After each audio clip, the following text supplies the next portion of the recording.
primero, pues preguntarles qué es el trabajo. Es un derecho, muy bien, ¿qué más?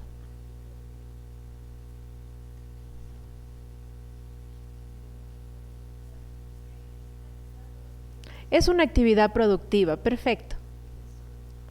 Entonces, el trabajo pues es un área muy importante, ¿no? Para todos y todas. Nos permite pues realizar muchas cosas, pagar los gastos, ¿verdad? Organizar nuestra vida, tener una rutina. Y desarrollarnos como personas, ¿no es cierto? Y también ser un aporte a la sociedad. Podemos decir que el trabajo es salud, porque tiene pues varios beneficios, ¿no es cierto?, asociados. Por ejemplo, tenemos la seguridad, tenemos autonomía, nos permite capacitarnos, formarnos, nos dignifica, ¿no es cierto?, que está relacionado con el derecho al trabajo. Sin embargo, pues a veces también tenemos algunos riesgos, ¿verdad? Por ejemplo, cuando no tenemos buenas condiciones, cuando hay accidentes, diferentes enfermedades profesionales también, ¿no es cierto? Y todo esto se enmarca dentro de lo que son los riesgos psicosociales. Entonces, ¿no es cierto?, los riesgos psicosociales van a ser todos estos peligros, ¿no es cierto?, o riesgos a nuestra salud que se van a dar cuando estamos en la interacción de la persona, pues, con el trabajo. Y pues tenemos algunos riesgos psicosociales, ¿verdad? Que serían pues todas estas problemáticas, ¿no es cierto?, que afectan nuestra salud en esta interacción que acabamos de comentar. Algunos riesgos pueden darse por el empleo propiamente tal, ¿verdad?, como precariedad, condiciones físicas, y también por la organización del tiempo de trabajo. Otros están relacionados con las características de la tarea, como la sobrecarga, la repetitividad, ¿no es cierto?, cuando hay un ritmo acelerado, la responsabilidad, la libertad o la falta, ¿no es cierto?, o de formación. También pueden estar dados por la estructura de la organización. Por ejemplo, cuando no tenemos claridad de roles, cuando hay poca participación y poca promoción en el trabajo. Y también por problemas de comunicación, por ejemplo, los estilos de mando, las relaciones interpersonales, por ejemplo, la falta de apoyo o cuando no hay una comunicación adecuada. También hay algunas características individuales, ¿no es cierto?, que están más relacionadas con los riesgos psicosociales, como por ejemplo los estilos de comunicación, la autoestima, ser demasiado exigentes, tener algunos rasgos, por ejemplo, de depresión o de ansiedad, o personas muy introvertidas y dependientes, ¿ya? Entonces, esos son pues otros elementos de riesgo. Entonces, bueno, hay varios riesgos, ¿no es cierto?, psicosociales de los que vamos a hablar. Uno es el estrés. ¿Qué es para ustedes el estrés? Tensión, cansancio en la parte física, en la parte emocional, ¿verdad? Entonces, el estrés, cuando se da en relación al trabajo, ¿verdad?, que es el tema que nos convoca, son esta serie de reacciones que van a ser tanto emocionales como físicas, pero también fisiológicas, ¿verdad?, en la parte física, cognitivo y también en nuestro comportamiento. Y que va a ser dado, ¿no es cierto?, porque hay como un choque, o no es cierto, o no hay una relación entre lo que yo soy como persona y lo que está sucediendo en el entorno laboral. Y una de las formas, ¿no es cierto?, de estrés que puede haber es el acoso laboral o el mobbing. Este es como algo muy específico, ¿no es cierto?, que está relacionado con la violencia en el trabajo, pero que está en un marco amplio que es la violencia. Y cuando estamos hablando del trabajo, ¿no es cierto?, la violencia es toda acción que es más allá de lo razonable, ¿sí? Es decir, cuando una persona o un grupo, ¿no es cierto?, agrede a otra persona y lo que se hace es más allá de lo razonable en el sentido de una relación de trabajo propiamente tal. La persona entonces se va a sentir asaltada, amenazada, humillada o lesionada en este contexto de trabajo, ¿ya? Esta es una definición de la Organización Internacional del Trabajo en relación a la violencia. Entonces, el acoso laboral específicamente, ¿no es cierto?, sería este comportamiento que es negativo, que lo puede realizar ya sea entre compañeros o también se puede realizar entre un superior, ¿no es cierto?, a un subordinado en relación de jerarquía, y la persona pues va a ser humillada, va a ser atacada, ¿no es cierto?, va a hacer esto de manera reiterativa, es decir, no es una sola vez, sino que ocurre muchas veces y puede ser tanto de manera directa como de manera indirecta.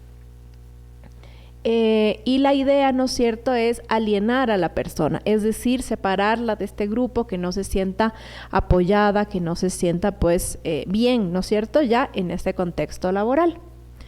El mobbing, como es el término en inglés, es considerado uno de los riesgos laborales pues más importantes de nuestro entorno en el trabajo.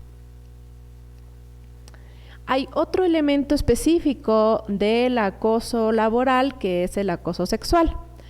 Este, ¿no es cierto?, es una conducta que igualmente, ¿no es cierto?, no es deseada por las partes, que está relacionada con una agresión, ¿verdad?, o se siente como una agresión en torno a la temática de la sexualidad. Y que va a agredir, ¿no es cierto?, esta dignidad de las personas, pueden ser de hombres o de mujeres. Igualmente, como habíamos dicho, ¿no es cierto?, esta conducta pues no es deseable por la persona, es irrazonable y no está en relación con el trabajo que la persona realiza, ¿ya? Aquí quiero darles pues un dato relevante. A lo mejor nosotros pensamos que este tipo, ¿no es cierto?, de violencia no es muy común, pero las estadísticas a nivel mundial nos dicen que entre el 30 y el 50% de las mujeres y alrededor del 10% de los hombres ha sido víctima de un acoso sexual en el contexto del trabajo, ¿ya? Entonces sí es un elemento pues que tenemos que prestar atención. Bien, otro elemento, ¿no es cierto?, que puede también generar estrés, que no es tan específico del acoso laboral, pero que sí puede ponernos en una situación de estrés que genera vulnerabilidades también, ¿no es cierto?, a la hora de recibir otro tipo de violencias, es el conflicto entre el trabajo y la familia, ¿no? Se da cuando pues las exigencias laborales son incompatibles con los tiempos que la familia nos pide de dedicación, ¿ya? Entonces también es una vulnerabilidad. Ahora que hemos hablado, ¿no es cierto?, un poco acerca de estos riesgos laborales, quiero que me comenten cuál creen ustedes que son pues algunos efectos que estas situaciones de violencia pueden tener en las personas, que tal vez crean, han vivido o han escuchado de alguien. Exacto, ¿no es cierto? También nos puede afectar a nuestro cuerpo, ¿verdad? Si yo estoy en estrés, en tensión, nos puede dar problemas gástricos, ¿no es cierto?, como gastritis, por ejemplo, colon irritable.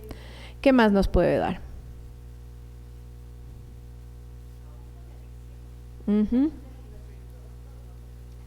Exacto, nos va a dar insomnio, va a afectar nuestro entorno, ¿no es cierto? Decíamos, esta interacción con la familia también se va a ver afectada, ¿no es cierto?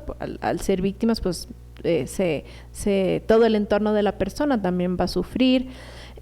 Distintos tipos de adicciones, ¿no es cierto?, consumo problemático de alcohol, tabaco u otras drogas.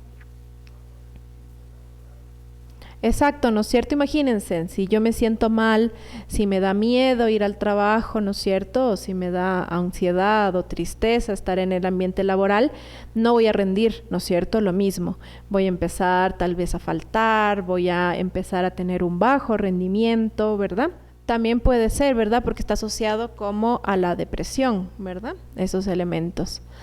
En el bajo rendimiento también puede ser que yo empiece a cometer más errores, ¿verdad? Porque estoy desatento, estoy pensando en lo que me sucedió o si es que me va a volver a suceder, porque obviamente si es que es un entorno laboral en que la persona sigue ahí, es como que la amenaza está todo el tiempo, ¿no? Entonces, toda la parte fisiológica del estrés, ¿no es cierto? Piensen cuando teníamos en esa parte del cerebro primitivo, ¿no es cierto? Cuando teníamos que escapar de los animales o defendernos, eso es lo que se activa, ¿no? Esa parte del cerebro. Entonces, o atacamos o huimos. Esa es la reacción que vamos a tener. Por lo tanto, nos sube la adrenalina, ¿verdad?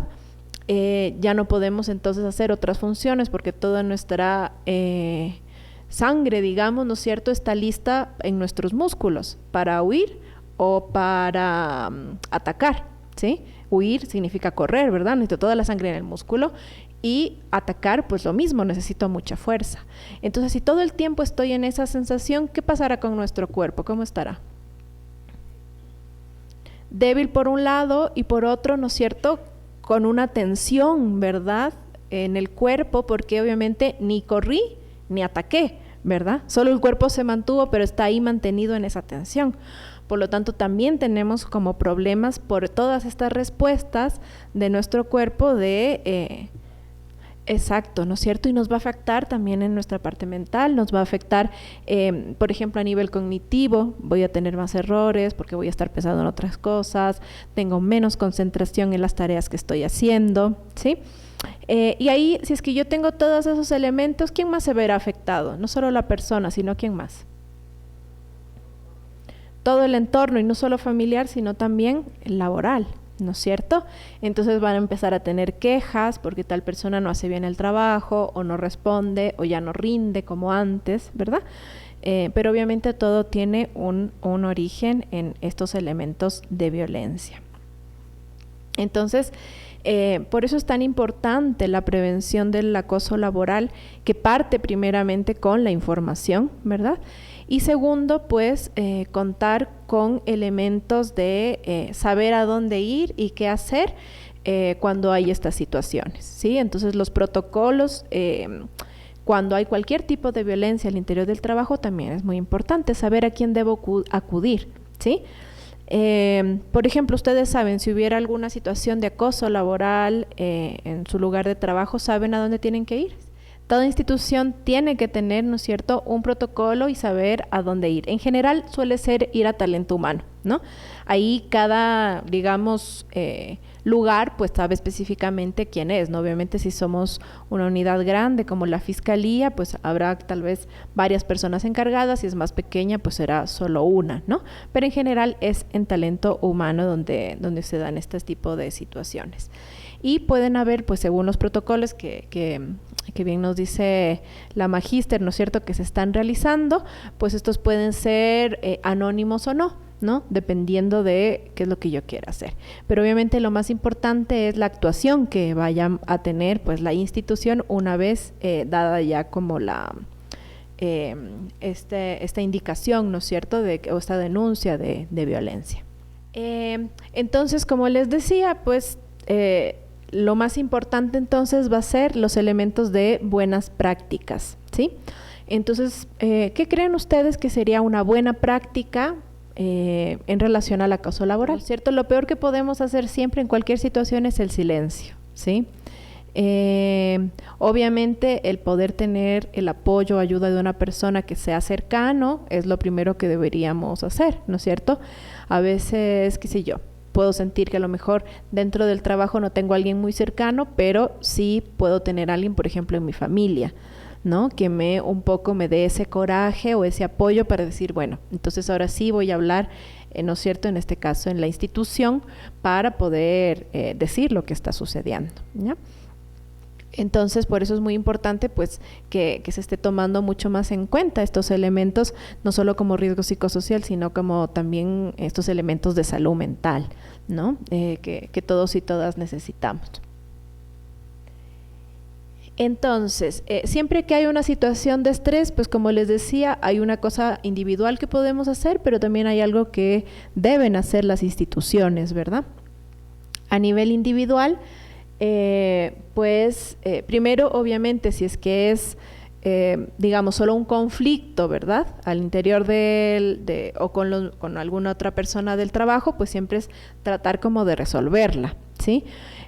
Ahora, es diferente cuando ya somos víctimas de violencia, ¿verdad? Porque ya no hay una relación de un problema entre compañeros, no es eso, sino que hay una agresión de una persona hacia otra. Entonces, hay que tener claro como esa diferencia, ¿no? No es que yo tengo problemas con mi compañera o mi compañero, sino que soy víctima de violencia. Entonces, esos elementos ¿cómo saber cuál es esa distinción? Pues yo siempre digo, tenemos al interior de nosotros un termómetro, ¿no? Yo sé cuando algo no está bien, yo sé cuando algo me está incomodando, yo sé cuando algo me produce ansiedad, tristeza. Entonces, el poder tener ese contacto con mis emociones es el primer elemento, ¿no es cierto?, a nivel individual, para darme cuenta de que no estoy hablando solo de estrés, sino que estoy hablando de un elemento de violencia, ¿ya? Entonces, primero es escucharnos. Si hay algo que no me gusta, pues algo no está funcionando, algo no está pasando bien, ¿sí? Luego, digamos que son elementos de estrés, pues tenemos algunos elementos a nivel individual que nosotros podemos hacer. Por ejemplo, hay técnicas de relajación, de meditación, también podemos ir a terapia, ¿no es cierto? En caso de que estos elementos pues sigan, nos digamos, sintiendo mal, ¿no? A pesar, por ejemplo, de que hubo un cambio o algo así. Hay cosas que a veces pues dejan, ¿no es cierto?, como una huella que es importante tratar. A nivel organizacional, pues es importante también la selección del personal, ¿verdad?, que sea adecuado, programas de educación, entrenamiento, también para superiores, para que sepan, ¿no es cierto? Por ejemplo, una vez que salga el protocolo, pues todos tienen que ser capacitados en este protocolo para que sepan cuál es el funcionamiento y cuáles son los flujos, ¿no es cierto?, de esta información. También promocionar una comunicación adecuada, lo que decía, ¿no es cierto?, del diseño del trabajo, que no haya una sobrecarga en el trabajo. También podríamos tener otro tipo, ¿no? Como aquí no está específicamente, pero otras cosas que decíamos, entonces es el protocolo, ¿verdad? Conocer la ruta, que haya la posibilidad de que sea anónimo o no, ¿verdad? Para poder, como a veces uno se siente como poco resguardado, ¿no? Y dice, entonces van a saber mi nombre, entonces mejor no denuncio, ¿sí? Entonces a veces hay situaciones en las que uno puede decir, bueno, que sea anónimo o no, pero obviamente eso lo tiene que ya definir, ¿no es cierto?, al interior de la institución. Bien, quiero ahora un poco, ¿no es cierto?, como hay elementos individuales y hay elementos organizacionales que se pueden realizar. Eso es muy importante, por ejemplo, ¿no?, el poder decir, bueno, me voy el fin de semana al parque, me voy a caminar, ¿no es cierto?, hago ejercicio físico, estoy con la naturaleza. ¿Por qué es importante todo esto? Pues porque nos habla, ¿no es cierto?, de cómo podemos estar mejor preparados, nuestro cuerpo, en caso de que haya una situación de estrés, ¿no es cierto?, o en este caso el estrés extremo, que sería ser víctima de violencia, ¿sí? Si nosotros dormimos 6 horas, no me como una fruta, no camino, no hago ejercicio, no salgo a la naturaleza, no tomo agua, pues voy a estar en peores condiciones para afrontar cualquier situación, ¿sí? Por lo tanto, el estrés va a ser peor y tal vez no sepa muy bien cómo afrontar situaciones de conflicto, por ejemplo, ¿sí? Entonces, es muy importante, pues, que hagamos también estas como modificaciones también en nuestras propias rutinas y elementos individuales. Entonces, si no tenemos ocio al día, es decir, ¿qué les gusta hacer? Que hacer un crucigrama, que hacer un rompecabezas, que pintar un mandala. Estoy diciendo lo que a mí me gusta por si acaso, ¿no? Pero ya cada uno pues verá, ¿no es cierto?, esos elementos. Si no hacemos esto, pues ¿qué hacemos todo el tiempo? Trabajar aquí, trabajar en la casa, ¿no es cierto? ¿Verdad? Entonces necesitamos darnos por lo menos una media hora de descanso, ¿ya? Es decir, voy a hacer algo que me relaje, ¿sí? ¿Cuántos de ustedes se relajan viendo tele o Netflix? Claro, el problema de eso, a ver, ¿y quiénes de ustedes se relajan viendo el celular? Por ejemplo, redes sociales o jugando en el celular. Ujú. Entonces, ¿qué es lo que sucede? Cuando yo tengo esos elementos, ¿no es cierto? Lo que yo hago es solamente evitar, ¿sí? Porque mi cerebro no está descansando. Además, creo que la mayoría, a ver, cuéntenme, ¿quiénes de ustedes trabajan sentados? Ujú. ¿Y ustedes ven la tele de pie, en la caminadora, en la bicicleta o sentados? Sentados. Entonces trabajo sentado y el ocio lo hago sentado, ¿no es cierto? No le estoy dando a mi cuerpo la capacidad de actividad. Piensen que nuestro cuerpo está diseñado para cuando hace muchos miles de años, ¿no es cierto? Donde todo el tiempo nos estábamos moviendo. Entonces, y el resto después que hago, duermo, ¿no? El resto de horas que me quedan. Entonces el cuerpo está en inmovilidad todo el tiempo, ¿sí? Y eso obviamente es una sobrecarga y un estrés para nuestro cuerpo también, ¿sí? Entonces tenemos que hacer cosas diferentes. Entonces, si es que ustedes me dijeran, yo soy trabajador de la construcción, perfecto que su ocio sea estar tranquilito sentado o acostado, ¿ya? Pero si ustedes están todo el día sentados, su ocio y su descanso no puede ser estar acostados o sentados, ¿sí? Porque en realidad es como un falso descanso, ¿sí? En realidad no le estoy ayudando a mi cuerpo a prepararse o a estar listo en otras situaciones de estrés o liberarse, ¿no? Un poco ya del estrés que tenemos. Bien, entonces, algunas buenas prácticas sobre la violencia laboral, ¿no es cierto? Es primero, tolerancia cero en las organizaciones, ¿sí? Entonces, una vez que ya tenemos el protocolo, que ya tenemos definido cómo es la ruta, ¿no es cierto?, para hacer la denuncia y que la denuncia es comprobada, entonces tolerancia cero ante la organización, ¿verdad? No está permitido este tipo de comportamientos al interior de la institución. Tener este nivel de conciencia y conocimiento sobre el tema, ¿no es cierto?, con todos los miembros de la organización. También tener una formación y entrenamiento tanto para empleados como directivos en las medidas que se pueden tomar, ¿no es cierto?, en el diseño del trabajo. Lo que decíamos, ¿no es cierto?, no puede quedarse solamente en el papel, sino que tienen que tomarse acciones. ¿Por qué? Ser víctima es muy desgastante, hacer un proceso es muy desgastante y que no llegue a ningún lado, ¿no es cierto?, a ninguna resolución, pues me va a hacer sentir peor todavía que no haber puesto la denuncia, ¿ya? Entonces es muy importante que toda esta ruta pues se realice. Tener un mejor ambiente laboral, enfatizando el enfoque preventivo, ¿no es cierto? Es decir, si ya vemos que alguien tiene un alto nivel de estrés, pues poderle ayudar, ¿no es cierto?, para que ese estrés disminuya y no se convierta, ¿no es cierto?, en alguien que ejerce violencia por sus niveles de estrés también. Perdón. Y pues poder manejar, ¿no es cierto?, el problema de la violencia, sin culpabilizar ni castigar, ¿no es cierto?, sino con discreción, porque obviamente lo que queremos es que todos estemos bien, ¿no? Que un agresor, pues, se entienda que no puede hacer este tipo de acciones y que pueda cambiar su conducta, ¿verdad? Y lo mismo, pues, hacia una víctima, ¿no es cierto?, que tampoco se sienta culpable de lo que le ha sucedido, ¿sí? Listo, entonces les voy a pedir que cierren los ojos y vamos a hacer un pequeño ejercicio de respiración. Primero entonces quiero que puedan sentir la respiración en su nariz, sentir cómo entra el aire y cómo sale el aire, solo centrado en mi nariz. Como cuando entra el aire es un poco más frío y cuando sale el aire es un poco más tibio. Y poder sentir cómo entra y sale el aire.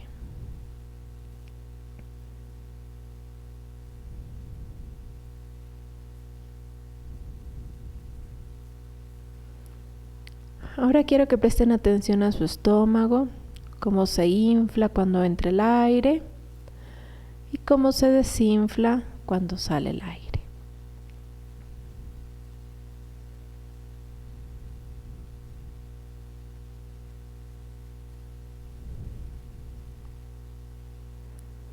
Ahora quiero que nos centremos en nuestro pecho, cómo entra el aire por la nariz, se infla el estómago, se infla el pecho, se desinfla el pecho, se desinfla el estómago y sale el aire por la nariz. Y sentimos este movimiento como si fuera una pequeña ola, nuestra nariz, nuestro estómago, el pecho, el estómago, la nariz.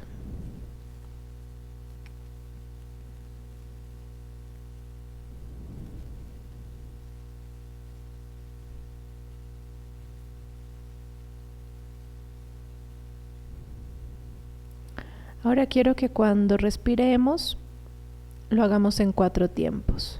Inhalo, hago una pausa, exhalo, hago una pausa. Inhalo, pausa, exhalo, pausa.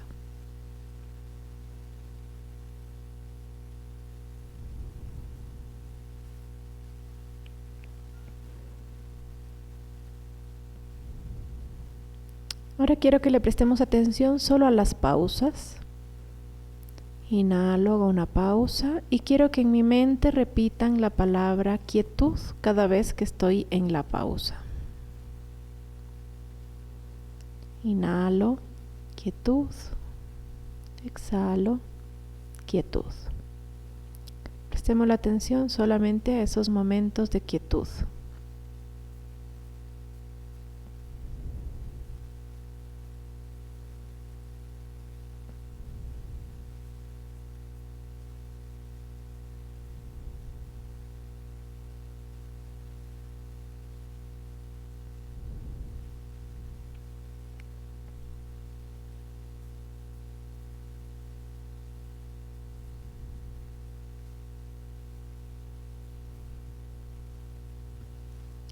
Muy bien, quiero que nos concentremos de nuevo en nuestra nariz, cómo entra el aire, cómo sale el aire. Pensemos a sentir nuestro cuerpo nuevamente, la silla debajo del cuerpo, el piso debajo de nuestros pies, la luz a través de nuestros párpados. Vamos a hacer la inhalación un poquito profunda. Botamos por la boca. Puedo ir moviendo manos, dedos de los pies. Inhalamos de nuevo profundamente. Y boto por la boca. Y cuando estén listos, listas, podemos abrir los ojos.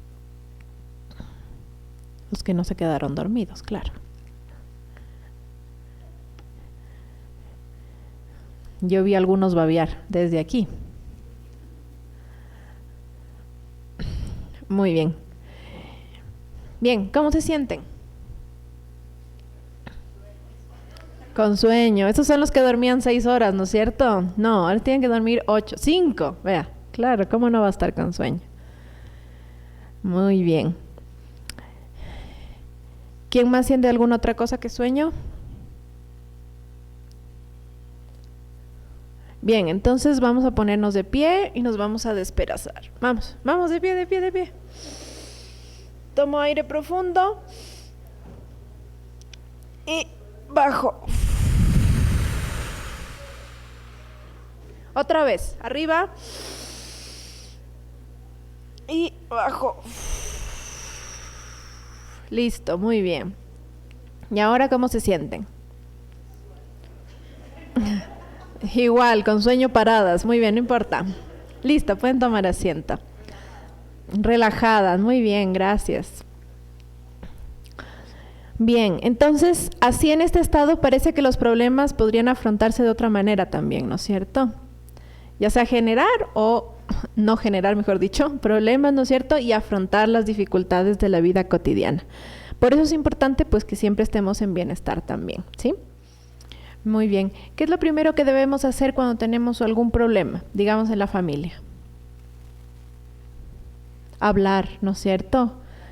Ajá, exactamente, el diálogo. Si nosotros nos quedamos callados, lo único que vamos a hacer es empeorar, ¿no es cierto? Hay más fricciones, más problemas y una cosa lleva a la otra. O al revés, tenemos conductas evitativas y hacemos que nos distanciemos como familia y finalmente, pues hay separaciones, ¿verdad? Entonces, lo primero que tenemos que hacer es siempre poder comunicarnos y hablar. Entonces, si yo no lo puedo resolver, ¿no es cierto?, en mi mismo entorno, ¿qué debo hacer? Buscar ayuda, ¿sí? La primera ayuda que yo voy a buscar es alguien cercano a mí, ¿sí? Voy a hablar con una amiga, voy a hablar con mi mamá, voy a hablar con mi suegra, no, ya sabemos de parte de quién se pone, pero, ¿no es cierto?, voy a buscar a alguien, ¿verdad?, cercano, ¿sí? Luego, si es que digamos eso no me ayuda, ¿no es cierto?, o no puedo resolver, o no estoy pudiendo, ¿qué debo hacer? Exacto, buscar ayuda profesional, ¿sí? Entonces, lo peor que podemos hacer es esperar que el tiempo resuelva, ¿sí? Porque eso no va a suceder así. Simplemente, pues, se cronifican las dificultades. Eso a nivel como familiar. Y a nivel laboral, pues es más o menos lo mismo, ¿no es cierto? Primero trato de resolverlo por mí misma, no tengo silencios, hago comunicación y en caso de que eso no resulte, pues pedir ayuda a alguna otra persona que sea cercana de confianza, ¿verdad? Para ver si se le ocurre alguna otra forma de hacerlo. Y si no, pues buscar ayuda, por ejemplo, en talento humano, ¿no? Que debería ser el área encargada de podernos ayudar en este tipo de conflictos, ¿sí? Estos más o menos pues son como los protocolos, ¿verdad?, que deberíamos manejar en estas situaciones. Y como ya sabemos, entre más tiempo dejemos pasar, pues más grande se va a hacer el problema, ¿sí? Algo que parece más pequeño, pues con el tiempo no se resuelve, sino que al contrario.